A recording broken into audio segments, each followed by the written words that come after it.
సమస్య మీద మీరు ఏమంటారో చెప్పండి సార్. అబ్సల్యూట్లీ సార్, నేను మీతో ఏకీభవిస్తున్నాను సార్. ఎందుకంటే చంద్రబాబు నాయుడు గారు మాటలకే పరిమితం అవుతాడు తప్పితే తప్ప చేతల్లో అనేది అసలు ఎప్పటికీ జరగదు, జరగబోదు అని చెప్పని మళ్ళా 24లో ప్రజలంతా ఓట్లేసినందుకు మళ్ళీ వాళ్ళని వెన్నుపోటు పొడిచి చాలా ప్రత్యక్షంగా నిరూపించుకున్నారు సార్ వారు. ఎందుకంటే ఆయన యొక్క పరమావధి ఏంటంటే కేవలం అధికారంతోనే ఉండాలి, అధికారంతోనే ముందుకెళ్ళాలి, ప్రజలు ఏమైపోయినా పర్వాలేదు, మాట తప్పను మడమ తిప్పను అంటూ జగన్మోహన్ రెడ్డి గారు మరి పాదయాత్రలో డౌన్ లెవెల్లో ప్రతి ఒక్క వర్గాన్ని కూడా కలిసి మహిళలకి ఏం కావాలి, ఉద్యోగస్తులకు ఏం కావాలి, రైతులకు ఏం కావాలి, ఇతరత్ర వర్గాలకు ఏం కావాలి అని చెప్పని ఆయన ఆలోచించి ప్రతి అడుగు కూడా చాలా జాగ్రత్తగా నవరత్నాలు అనేటటువంటి ఒక మేనిఫెస్టోని క్రియేట్ చేసి నిజంగా సార్ అది అంటే అధికారంలోకి రాగానే దాన్ని పక్కన పెట్టచ్చు సార్, అమలు పరిచేంత వరకు కూడా మాక్సిమం పక్కన పెట్టేయచ్చు. ఇప్పుడు వీళ్ళు చేసింది అదే. కానీ జగన్మోహన్ రెడ్డి గారు ప్రమాణ స్వీకారం చేసిన డే 1 నుంచి కూడా సార్ నిజంగా ప్రతి ఒక్క గవర్నమెంట్ ఆఫీస్ లో కూడా మరి ఈ మేనిఫెస్టోని దగ్గర పెట్టుకొని ప్రతి డిపార్ట్మెంట్ లో ఆ డిపార్ట్మెంట్ ద్వారా ప్రజలకి మనం ఏం చేయగలము, ఎంతవరకు చేయగలము అనే దాని మీద నిజంగా ఆయన చేసినటువంటి స్టడీ కావచ్చు, దాన్ని అమలు పరచడానికి ఆయన తీసుకొచ్చినటువంటి ప్రణాళికలు కావచ్చు, మరి 1, 2 కాదు సార్, మహిళా భద్రత కోసం ఇప్పుడు ఫస్ట్ ఆఫ్ ఆల్ మహిళా భద్రత కోసం మనం మాట్లాడుకోదలిస్తే సార్ నిజంగా ఎక్కడో పక్క రాష్ట్రంలో దిశ ఘటన జరిగితే అది ఇక ముందు ఎన్నడూ మన రాష్ట్రంలో అటువంటి ఘోరాలు జరగకూడదు అని చెప్పని మరి దిశ చట్టాన్ని మరి అసెంబ్లీలో తీర్మానం చేసి అలాగే దిశ యాప్ ని తీసుకొచ్చి మరి ఆ చట్టం అమలు అయ్యేంత వరకు కూడా పార్లమెంట్ నుంచి మరి సుముఖత వచ్చేంత వరకు కూడా ఆగకుండా ఇక్కడ పోలీస్ స్టేషన్లు ఏర్పాట్లు చేసి మరి స్పెషల్ టీమ్స్ టీమ్స్ ఏర్పాటు చేసి నిజంగా ఆ యాప్ ని ఎంత బాగా ప్రజల్లోకి వెళ్లేలాగా చేసి మరి సార్ లిటరల్లీ అది ఆ యాప్ ద్వారా మరి 1000 to 1200 మంది ఆడపిల్లల్ని అసలు ఏ ఘోరం జరగకుండా ఆపినటువంటి పరిస్థితులు వైఎస్ఆర్ కాంగ్రెస్ పార్టీ ఆధ్వర్యంలో జరిగినటువంటి పరిస్థితులు సార్. ఆ ప్రభుత్వంలో మేము ఉన్నందుకు సార్ నిజంగా అంటే మీ భాషా విధానం కూడా నేను గమనిస్తున్నానమ్మా అన్నందుకు హృదయపూర్వక నమస్కారాలు సార్ మీకు. అయితే నేను 2011 నుంచి కూడా జగన్మోహన్ రెడ్డి గారితో ప్రయాణం చేశాను సార్. 14లో కూడా నేను విజయవాడలో కార్పొరేటర్ని ప్లస్ ఫ్లోర్ లీడర్ని సార్. ప్రతిపక్షం ఆల్రెడీ చూసారండి, నేను చూసే అధికారంలోకి వచ్చిన తర్వాత మరి విజయవాడ ఫ్లోర్ లీడర్ గా చేశారు. అధికారంలోకి వచ్చిన తర్వాత ఏపీఐడిసి చైర్పర్సన్ చేశాను సార్ కొన్ని విపత్కర పరిస్థితుల్లో. సో అంటే నేను అన్న ప్రతిపక్షంలో ఉన్నప్పుడు ఎంత కమిటెడ్ గా ప్రజలకు ఉంటాడో, ఏమైతే వాగ్దానాలు ఇచ్చాడో అధికారంలోకి వచ్చిన తర్వాత లిటరల్లీ ఆ వాగ్దానాలన్నీ నెరవేర్చగలిగాడు కాబట్టే సార్ మేము వీళ్ళు 100 రోజుల పాలనలో ఫెయిల్యూర్ అవ్వడంతోనే మేము బయటకు వచ్చేసాం సార్.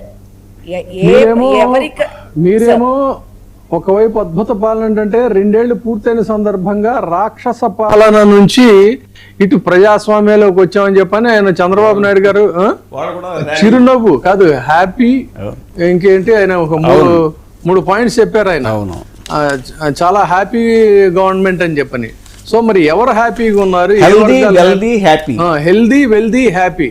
ఎంత హెల్దీగా ఉన్నారు, ఎంత వెల్దీగా ఉన్నారు, ఎంత హ్యాపీగా ఉన్నారు మహిళలు ఈ 2024 సంవత్సరం? మరి నాకున్నటువంటి ఇదేమో దాదాపుగా రోజు 54 మంది బాధితులు కంప్లైంట్ ఇస్తున్నట్టుగా తెలుస్తా ఉంది. So how much healthy, how much wealthy and how much happy sir? Me question లోనే చాలా మటుకు ఆన్సర్ ఉంది సార్. ఎవరు వెల్దీ, ఎవరు హెల్దీ సార్? నిజంగా ఆ కూటమిని నమ్ముకున్నటువంటి మహిళలు ఏమన్నా హ్యాపీగా చంద్రబాబు నాయుడు గారు వచ్చారు కాబట్టి 5 సంవత్సరాల పాలనలో మనం కూడా ఏదో ఒక పోస్టు తీసుకొని అధికారికంగా కాస్త కొనసాగుతాం అనేటటువంటి మహిళలు ఏమైనా హ్యాపీగా ఉన్నారేమో సార్. ఇక హెల్దీగా వెల్దీగా అంటే చంద్రబాబు నాయుడు గారు ఆరోగ్యంగా, ఎందుకంటే మళ్ళా అధికారం వచ్చింది కాబట్టి ప్రజలు ఎట్టా పోయినా కూడా ఆ అధికారాన్ని అనుభవిస్తూ ఆయన కొంచెం హెల్దీని మళ్ళీ రీజనరేట్ చేసుకున్నాడో ఏమో తెలియదు సార్. మరి అట్లాగే వెల్దీ అంటారా, ఇక చెప్పక్కర్లేదు సార్. అసలు ఏ కాన్సెప్ట్ అయినా ఈవెన్ అమరావతి పేరు చెప్పుకుని ఫస్ట్ సెల్ఫ్ సస్టైనబిలిటీ ఉన్నటువంటి క్యాపిటల్ అని చెప్పి లిటరల్లీ ఇప్పటికీ 40,000 కోట్ల రూపాయలకి పైగా అప్పు చేసి మరి దాన్ని ఏదో పెద్ద గొప్పగా చూపిస్తూ ప్రతి సంవత్సరం కూడా ఇప్పటికీ ఈ 2 ఏళ్ల బట్టి కూడా వాళ్ళు అక్కడ చేసింది ఏమిటయ్యా అంటే మరి ఆ వర్షాకాలం వస్తేనేమో మునిగిపోతున్నటువంటి క్యాపిటల్ ని ఏమార్చుకోవటం కోసం నీళ్లు ఎత్తిపోసుకుంటూ ఉంటారు సార్. పంపు సెట్లు కూడా బిగించటం జరిగింది ఎత్తిపోతలకి. అట్లాగే ఎండాకాలం వచ్చిందంటే చెట్లు నరుక్కునేటటువంటి పరిస్థితి చేస్తూ ఉంటారు సార్. ఈ 2 కార్యక్రమాలని అడ్డం పెట్టుకుని మొన్న కూడా సార్ ఈ క్యాపిటల్ మునక్కుండా దాన్ని ఆ నీటిని ఎత్తిపోసుకోవటం కోసం అంటే సార్ లిటరల్లీ 440 కోట్ల రూపాయలు మరి దాన్ని కేటాయించటం జరిగింది అని చెప్పని మరి మన మున్సిపల్ మినిస్టర్ నారాయణ గారు అనౌన్స్ చేయటం జరిగింది సార్. వీళ్ళకి సార్ ఆరోగ్యశ్రీకి ఎగ్గొట్టినటువంటి 3,000 కోట్ల రూపాయలు ఇచ్చేటటువంటి పరిస్థితి లేదు. మరి ఫీజు రియంబర్స్మెంట్ కింద 7,800 కోట్ల రూపాయలు బిడ్డలకి బకాయిలు పడ్డారు, అవి ఇచ్చేటటువంటి పరిస్థితులు లేవు. కానీ అమరావతిలో ఒక గ్లాస్ కన్స్ట్రక్షన్, ఒక బిల్డింగ్ కన్స్ట్రక్షన్ చేయటానికి ఆ అద్దాల కోసం మాత్రం 2,600 కోట్లు ఉపయోగించటం అనేది ఈ రాష్ట్రంలో ఎవరు హెల్దీ ఎవరు వెల్దీ, ఈ రెండిటి వల్ల ఎవరు హ్యాపీ? అంతేకాదు, వెల్దీ అంటే ఇంకో పాయింట్ గుర్తొచ్చింది. రీసెంట్గా ఏడీఆర్ ఇచ్చినటువంటి లెక్కల్లో భారతదేశంలోనే ప్రాంతీయ పార్టీల్లో వెల్దియెస్ట్ అంటే రిచెస్ట్ పార్టీ తెలుగుదేశం పార్టీ. తర్వాత ఎక్కువగా విరాళాలు వస్తున్నటువంటి పార్టీ కూడా రిచెస్ట్ పార్టీ తెలుగుదేశం పార్టీ. ఎక్కువగా ఖర్చు చేస్తున్నటువంటి పార్టీ వైసీపీ అనేది. ఇది ఇక్కడ కాంట్రాస్ట్. ఇక్కడ హెల్దీ అంటే ఇంకోటి గుర్తొచ్చిందండి, యోగాంధ్ర 2026 అంట. మళ్ళీ 7 రోజుల పాటు 7 రోజుల పాటు చేస్తారంట మేడం. అది కూడా సార్ ఒక్క నిమిషం సార్. జనరల్ గా జూన్ 21వ తేదీ యోగాంధ్ర డే అని చెప్పని అందరికీ తెలుసు సార్. ప్రతి ఒక్క విషయంలో కూడా గవర్నమెంట్ అనేది మోడల్ గా ఉండాలి. అబ్సల్యూట్లీ మనం దాన్ని అగ్రి అవ్వాలి కూడా. నువ్వు ఆ రోజు లేదా ఆ ముందు రోజు లేదా ఆ తర్వాత రోజు ఒక 3 రోజులు లేదు అదే రోజు నువ్వు కార్యక్రమం పెట్టి ఒక్కరోజు నువ్వు కార్యక్రమం పెడితేనే ఆ రోజు ఖర్చు 300 కోట్లు అవుతుంటే నువ్వు ఈ రకంగా ఎందుకు ప్రజల సొమ్ము ఏ రకంగా సార్ ప్రతి ఒక్కళ్ళు కూడా ఈ రోజున ఆరోగ్యం మీద శ్రద్ధ పెట్టుకునేటటువంటి పరిస్థితుల్లో ప్రతి ఒక్కళ్ళు కూడా ఉంటున్నారు సార్.